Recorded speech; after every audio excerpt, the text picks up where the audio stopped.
Thanks, dear viewers, for joining us on this edition of the newscast on Équinoxe Television, live from our headquarters in Cameroon's economic capital, Douala. My name is Pablo Jonathan. In our top stories in this edition of the news, we got to take you into the trauma and misery of rape victims in the far north region of the Republic of Cameroon. This problem is further made complex by members of the Nigerian terrorist sect Boko Haram, who storm villages in the far north region of the country, raping young girls and even women. Will tell you their stories in this edition of the news. And ahead of school resumption in the Republic of Cameroon, parents are lamenting over hardship and the plethora of challenges they are facing in getting their children ready for back to school. We'll also talk about the transitional leaders in Mali who were sworn in today.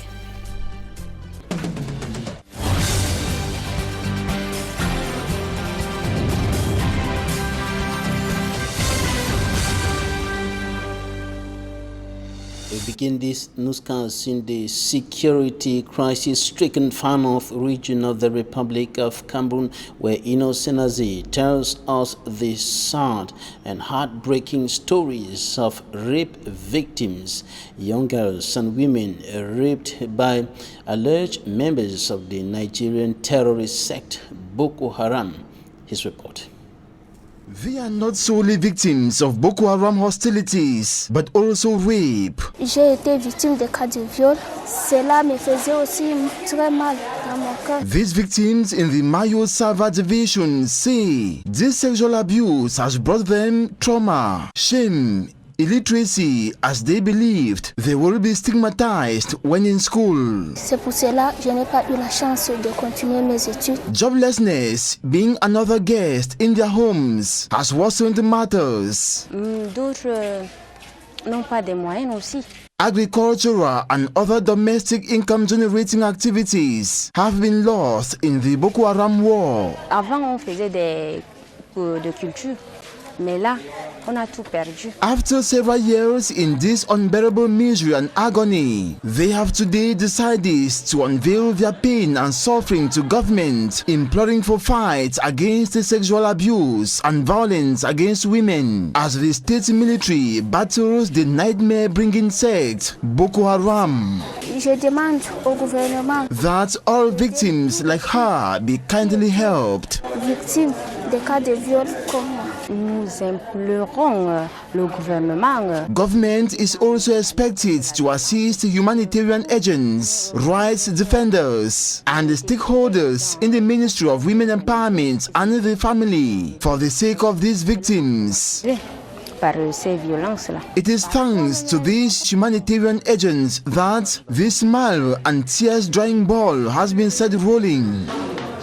Après 9 mois de formation, An activity like sewing, for instance, has given these women, 50 in number, reason to smile, as they will be able to be independent and generate income from sewing. Thanks for the 10 months training, backed up by a sewing diploma. nous profitons de cette occasion pour adresser nos sincères remerciements à ONU Femmes pour cette initiative salutaire qui va positivement changer notre vie. The trainers believe with this, the rape victims will gradually come out of the trauma. They implore other non-governmental organizations and persons of goodwill to support such initiative, which will bring more of these victims to normal life.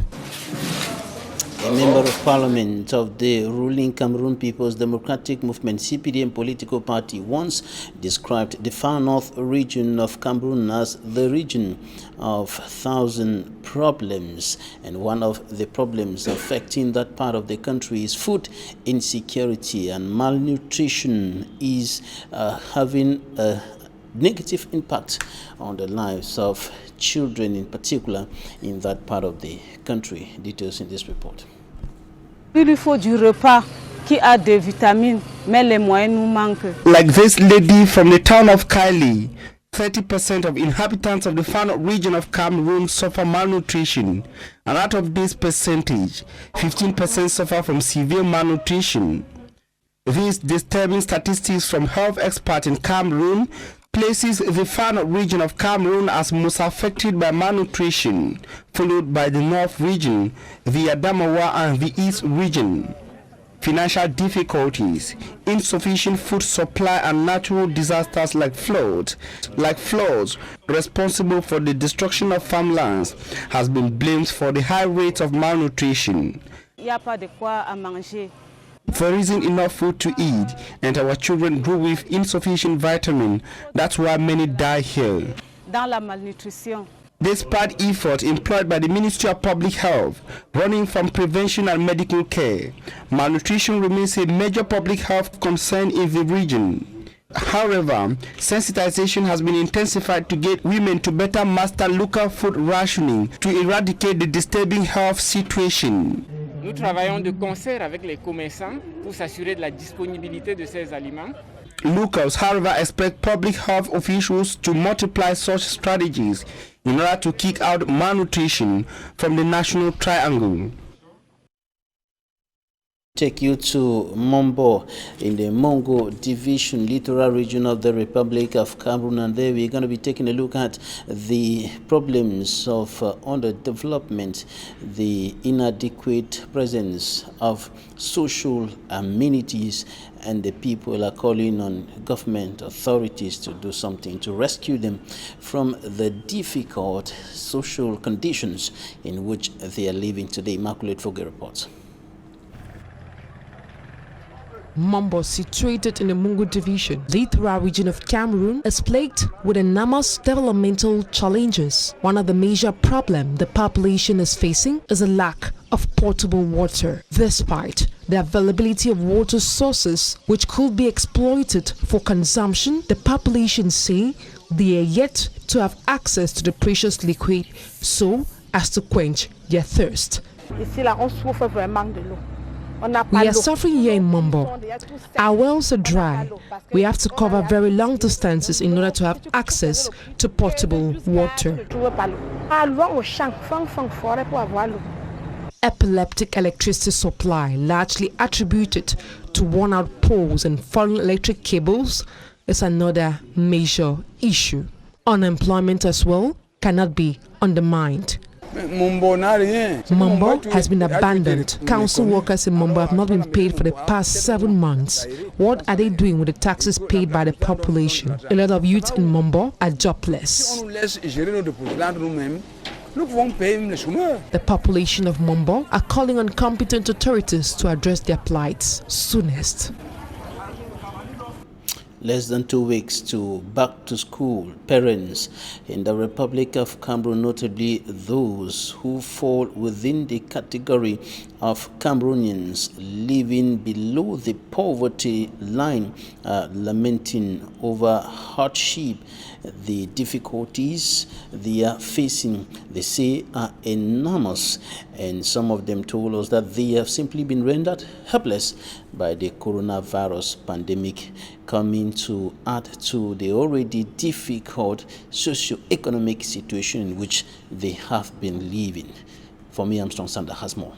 A few days to the reopening of schools for a new academic year in Cameroon, bookshops across the city of Douala are not yet witnessing an influx of buyers.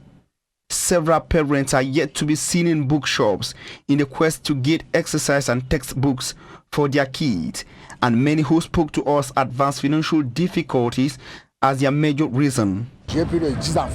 I have over 10 children, and not even one has been registered in school. We are jobless.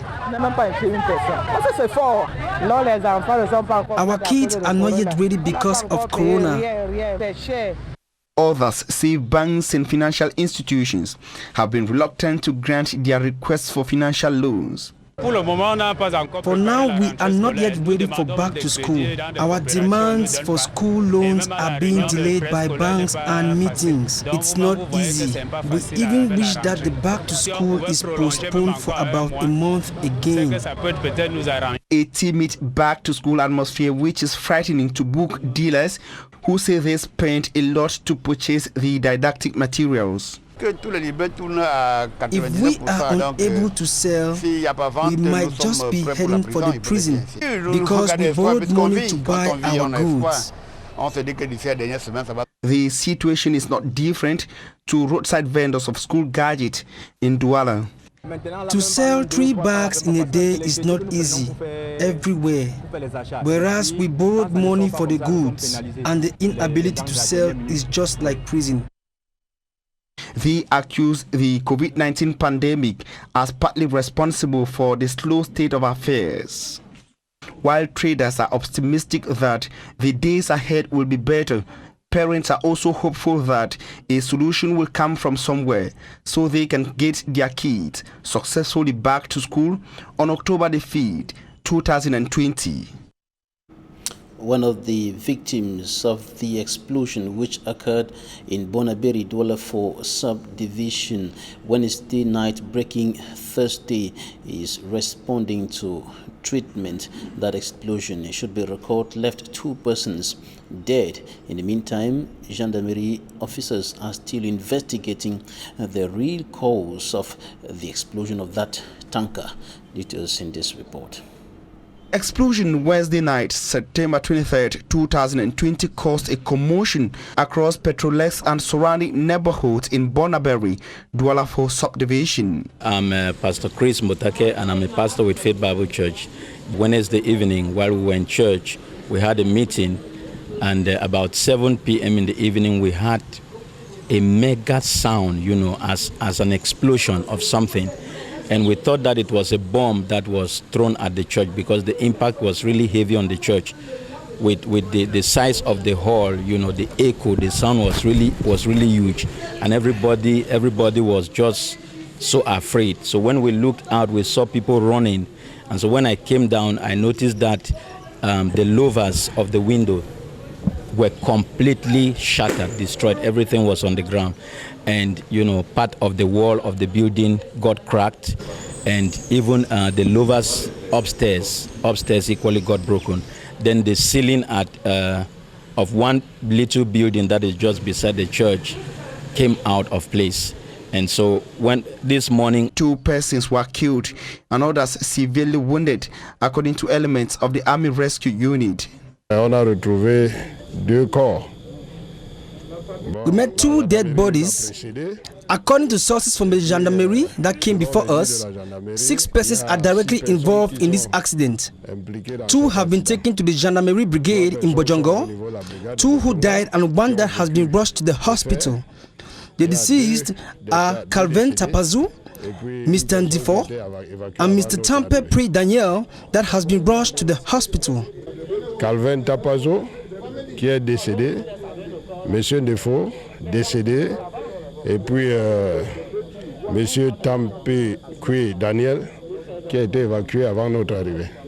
Locals say Calvin, one of the deceased and a welder by profession, was working on the tanker when it exploded. When I went to check on what happened, we realized that it was a welder, you know, who is somebody who is doing welding just beside the church. He was working on a tanker that, you know, carried fuel, but we were told that the fuel was emptied, but they did not open it for the air to evaporate. So while he was working, the explosion, you know, happened, and that's it. Elements of the National Gendarmerie at Bojongo have launched an investigation to determine the exact circumstances that led to the unfortunate incident. The journey to the world beyond for the mortal remains of late Police Commissioner Roger Nkwa Ekobena started earlier today. The funeral of the top-ranking police officer began with the corpse removal at the Douala Military Hospital and of course at the Douala Military Hospital mortuary under the supervision of Police Commissioner Raymond Esogo, Littoral Regional Delegate of National Security, personal representative of the Delegate General for National Security, and this was followed by military honors at the Esplanade of the Douala City Council. Born April 4, Corps, 1963, in Kot Kong, Bebda Subdivision, Leki Division, Central Region of Cameroon. Police Commissioner Roger Nkwa Ekobena served the nation in different capacities from 1986 to 2020, appointed Commissioner of the Police Special Branch Police Station at the Douala 2 in the Douala 2 Subdivision, New Bell. He was promoted to the rank of Police Commissioner last year. And speaking on behalf of the Delegate General for National Security, Police Commissioner Raymond Esogo said the death of Police Commissioner Roger Nkwa Ekobena is a great loss to the police corps and the nation as a whole. From the Douala City Council Esplanade, the corpse was transported to the nation's capital, Yaoundé, and he will be laid to rest in his native Kotkong village in the Bebda subdivision. Tomorrow, now take a listen to Police Commissioner Raymond Esogo, Littoral Regional Delegate of National Security and one of the sons of the deceased. Le collaborateur que nous venons de perdre, le commissaire divisionnaire Ekwa Ekobena, était un collaborateur précieux. The collaborator we just lost, Police Commissioner Kwa Ekobena, was precious to both the Littoral Delegation of National Security and the General Delegation of National Security. Déjà, c'est un commissaire divisionnaire que nous perdons. It's a police commissioner who has gone. There are not as many as some people think. We are lamenting over the loss of an officer of that rank. Un cadre de ce niveau, c'est des larmes. Nous avons des larmes aux yeux. He was also precious because of his great works. The sector that was under his command is stronghold of political activists and delinquents from everywhere. C'est également un secteur qui regorge de délinquants de tous bords. Et c'est lui qui couvrait ce secteur. He was in charge of that sector. So you understand that vacuum created by his death. Le vide, le moment où on l'opère, c'est quel moment? He quits the scene at a time when political tensions arrive. D'ailleurs, je le dis au nom de Monsieur le Délégué Général à la Sûreté Nationale. My father was a very great example for me. He was the only man that when I see and I look at his life, I can expect how I can do later. For me and my brothers, it's a very painful situation. It was not just working for the nation, but also for us. That was the Littoral Regional Delegate for National Security, Police Commissioner Raymond Esogo, representative of the Delegate General for National Security, the corpse removal and subsequent military honors to Police Commissioner Roger Nkwa Ekobena, who is no more, and of course the son of the deceased speaking. They're now out of the country. The leaders in Mali have been installed into the functions. The leaders who will take the country through the transitional period after the ousting of the last president of the country, Ibrahim Boubacar Keita. They were commissioned into their functions. Today, the swearing-in ceremony took place today. Details with Immaculate Fogwe. Mali's new president, Bandao, former defense minister, has been sworn into office 5 weeks after the overthrow of Ibrahim Boubacar Keita. During the swearing-in ceremony, President Bandao pledged to do everything so that Mali returns to full constitutional legality with elected authorities and legitimate representatives. President Bandao and Colonel Goiter were successfully sworn in before the President of the Supreme Court, Wafi Wadagaye Sise. The swearing-in ceremony marks the beginning of the transition period of up to 18 months. At the end, general elections will be organized for the return of civilians to head the country. Citing several articles of the Transitional Charter, the country's Supreme Court Attorney General Boya Dembele recalled that this transition should not go on forever. The West African Regional Group, ECOWAS, says it will not lift the sanctions it imposed on Mali after the military coup that took place 5 weeks ago until a civilian prime minister was nominated. The announcement comes shortly after Mali's new president was sworn in. Talking Point is up next.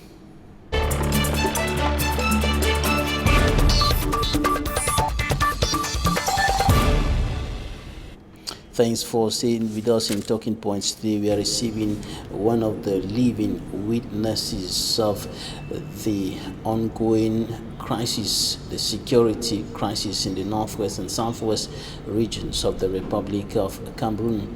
He is from Suburb village, Boom Subdivision, Boyo Division, northwest region of the Republic of Cameroon. He is now an IDP, an internally displaced a person living here in Cameroon's economic capital, Douala. Tufu Elias, you're welcome. Thank you, sir. Thank you for joining us today. Sure. All right, tell us what happened before you left your village, Suburb, to come to Douala. Thank you for that question, Mr. Jonathan Babila. We in Suburb, Boboa, we had no problem with the military nor the Amber Boys. We are far away from Fundo. Then, what brought us a problem was the Fulani people. The Fulani people are destroying us. Destroying us in what way? They have formed a group of thieves. So, a group of vigilante or no, that is a gang of thieves, blocking people on the way and seizing their properties, not touching any other Fulani people apart from the natives.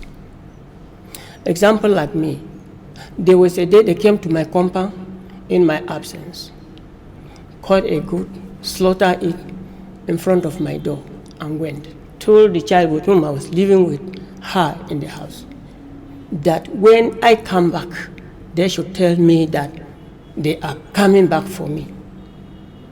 So I reported that to my quarter head.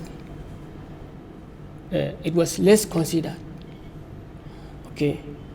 After time and time again, there is a market we used to have in Suburb, the Suburb cattle market. It's always on Wednesdays. So on this day, traders from Mesije, Dumbu, Nkambe, when they enjoy the market, after going back, they are attacked on the way. They beat the traders, rape women along the road with all evil activities that they do. So now... And these acts that are committed by civilians? Yes, it's by civilians, not anybody in uniform. And this has been going on this has been going on for a year. Less action was taken. So, then there was a time again, they went up right to Boboa and attacked one businessman in his store, shot him, and one of his eye was destroyed. They took him to the hospital, bingo, that eye was gushed out. So, there was an intervention from the boys. The separatist fighters. The separatist fighters. As they came in risky of our people.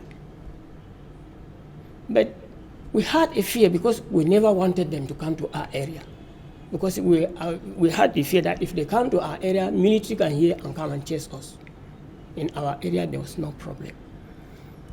When these people came, they chased the Fulani people out of the area. But with the time they went and teamed themselves up and came back. Before you go forward, I should also indicate that they too are complaining. The Fulanis, they too are complaining that they are being attacked. They are targeted. So the complaints are coming from both sides, and This is what is... Yes, yes. They have to do so because nobody would like to be a victim of that. Their population in that our village is more than our own. What I'm telling you is a living fact. They are saying it now.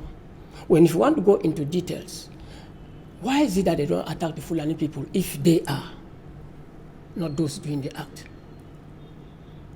On this day, I'm mentioning 14th of December, 2019. Yes, 2019. It was on a Saturday, around 12 o'clock. Me in particular, I was attacked. When I went down to the village, because I was somebody managing with the Suburb Baptist Health Center. So when I heard the information that people have said, all of people in Suburb should go out, even right off to Buabua. But I said, what's happening? There was no good information about that. So when I left, went back to the village, I was trying to caution the small young men who were in the village. I said, nobody should react against anybody who is coming here. When we see people, we should just take cover and then they go to where they are going. We did not know it because the information came that it was military, but it was not military. When they came, those who attacked me, when I left and I was going back to the health center, I heard a bike vibrating behind me. When that bike came, when I turned to look at the bike, I saw somebody halfway. He had a military uniform, but up he had a tricot. But I look at him, I say, but military doesn't dress in this form. But why should that man be having half uniform of the military and half civil? He pointed at me with a gun and told me to produce those my boys that I'm keeping here. I told him that no, I don't want to be anybody like the type of people you are mentioning to me. He said, if I shake, he'll shoot me. I stood. He commanded me. He said, hands up. I lifted my hands up. He said, kneel down. I went down on my knees. That was how the story was. After a time, I heard a vehicle. A vehicle came with a group of Fulani people. Some were in military uniform, not complete, but with good guns. Then they came, surrounded me. Then I told them my truth before God. Then at the end, then one of those persons confirmed that he knows me. He has been seeing me in the health center. Those who knew me very well, when they saw me, they ran back behind the car and hid themselves, not to make me see them. The other one who came out saw me as I saw him. He said, no, I should not be killed. Then that was how the story came out. Then one young boy came out and stood in front of me and take a look carefully, look at me and told the people that no, this man is not a vandal. Then I told them that no, I'm pleading with people that don't kill me. I am not an Amba boy. What helped me was gloops that I had in my trousers. When I thrusted my hands into my trousers, I pulled out those gloops, shot me. That you're working in the hospital? I'm working in the health center. That was what saved me. Then another man again came behind and gave me 2 good slaps. I said, then I thought what otherwise. I said, I am not a man you people are expecting. Why beat me? Were they suspecting you that you're an informant of yes, that was military, that you're working with separatists or whatever? Well, I didn't know their intention. They think it's everybody they saw the only attack. Then that day was Sunday. Saturday we left Suburb and escaped to Buabua with the information from one phone who sent an information that there is another powerful group coming from Nigeria. When that he said all of us should escape. People coming from Nigeria. People from Nigeria. Cameroonians or Nigerians? I couldn't identify. You could not identify? Yes. So when they came, that information came from that Kumbi chief who sent us the information. Then on Sunday, we didn't go to church. Then on Sunday now, we ran and went to Buaba. When we went to Buaba, we were shown a school to go and stay there the next morning so that they could see what will happen. That day they came and entered Buaba. There was terrible shooting. The Fulani were leading the group. They were a mixed gang of people. With civilians And those indigenes and those Fulanis, in half uniform. You see somebody with the military uniform down, you see another one with the military uniform up. So it was a confusive group. You could not identify whether this is a military man or an armed boy. But the Fulani people were in their normal dresses as usual. So it's not just about a certain group of persons, but it's about young people coming from different communities, ganging up together, yes, to carry on some of these kind of actions that you're describing. Yeah.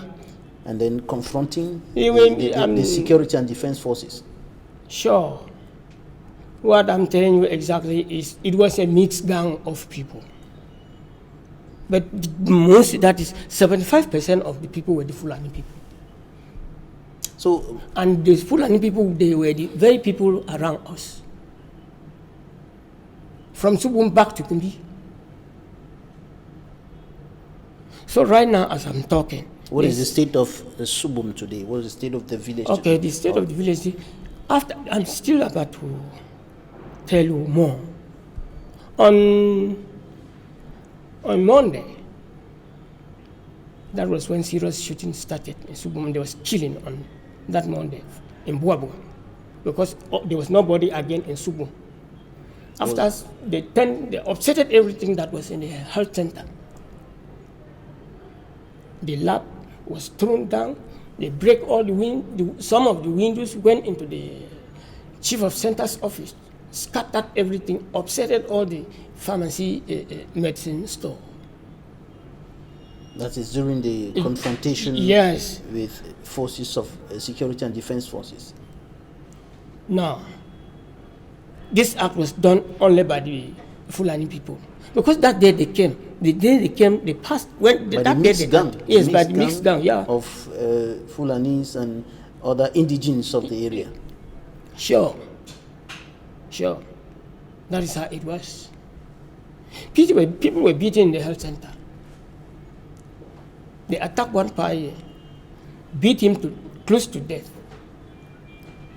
He was picked and transferred to Buabua. There was no way. We were afraid that man may die on the way. Thank God that God saved the man and he did not die. His name was Ngong Emmanuel Kumta. So when this happened, what happened after this? The people escaped, the houses burnt down? When we left Subum, 2 days after the act, close to 1 week, every house in Subum was burnt down.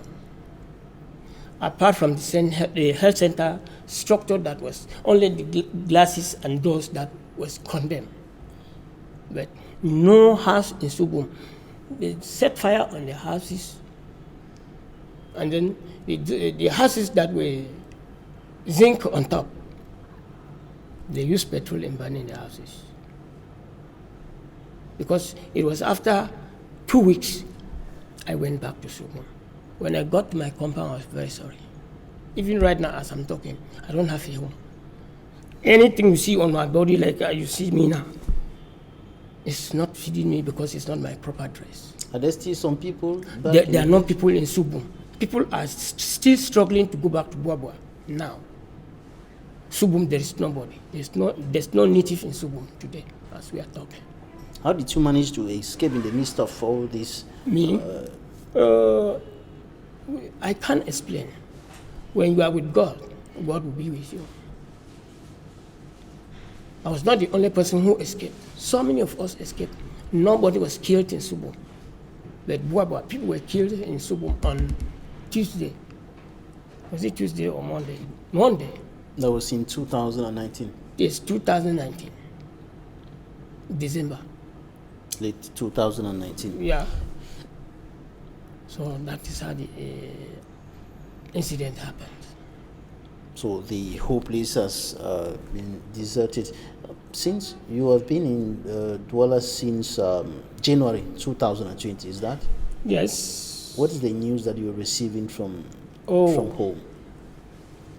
From whom? Yes, from the neighbors around, since there's nobody back in Suburb, in Buabua, for example. Yes, I started telling you that Buabua people are some of them, that their houses were not completely destroyed. They are going back.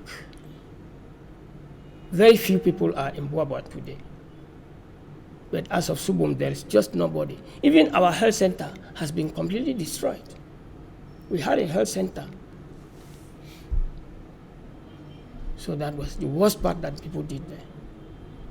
Destroyed by civilians? Yes, by the vandals. Mixed with people in military uniform? People in military uniform and those Fulani people.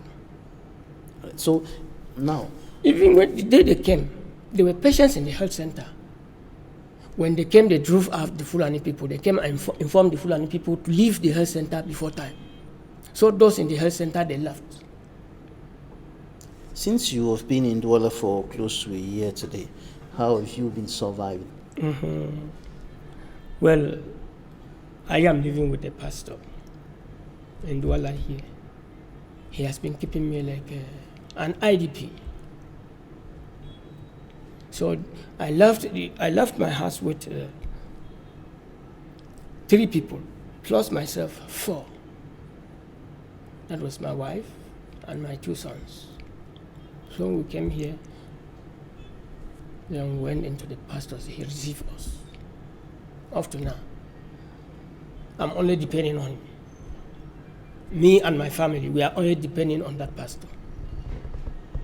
Then the church people in Bipe, they gathered and came to the house and prayed with us and gave us food. Now, the United Nations Development Program and the government of Cameroon want to reconstruct the northwest and southwest regions of the country, beginning with a 3-year recovery plan by the United Nations Development Program. What do you think about that program? Are you looking forward to go back home and contribute in this? I am a man of no decision for now. It's painful. Look at me and see that a man like me should be. How many years? How long do I have to do now? Or my expenditure, like Mr. Journalist, it's very painful to explain all. I have a lot of things to say, but I can't say. Why? Because I am intoxicated with all these problems. All right, in some few words, what do you expect from the government of Cameroon? What the government is planning to do, who is me to deny? If the government thinks fit that she can replace her people to their normal position, fine and good. If the United Nations of the world can see that they can give us a help, happy I am going to be. So for now, as I'm talking to you, it's very painful to go back to Subum. Because when I get back to Subum now, I'm going to start how? A man like me, I'm your father. I'm your father. Then just think, if you now, my son, you used to send me certain things to keep in the compound, goods and all why not, and dresses to go and dress your father. Then you hear that all those things are burnt down. News came just very abrupt that nobody should. I told my people that when you are escaping, you don't have to take anything. As you look at me, that is how I came out. And from trouser, from shoe to anything I'm wearing, is a gift. It's a gift. So now, if we want to talk of investment, I planted palms. I planted, that is 3 years planting and 1 year's planting. But when you get back to Subum now, it's a grazing area. how sorrowful is it looking like? It's a grazing area. By the grace of God, we are looking forward to better days when all of these will come to an end and life will come back to normalcy. Well, Mr. Journalist, like you rightly asked me a question about the Fulanis. When two people are in court, anybody is fighting for he or her defense. Now that we are not yet in court. No, I'm just quoting. I'm quoting. That will only happen in court. We are running out of time, yes. And we'll certainly have another opportunity to discuss about that, probably with those who are concerned by what you're saying, so that we can have a global view of what is happening there. So, Tufu Elias Bia from Suburb village, Boom subdivision, Boyo division, Northwest region of the Republic of Cameroon. Thank you so much for joining us today. Thanks, ladies and gentlemen, for staying with us. That's it for today. Well, thank you very much for receiving me. Welcome. Yeah.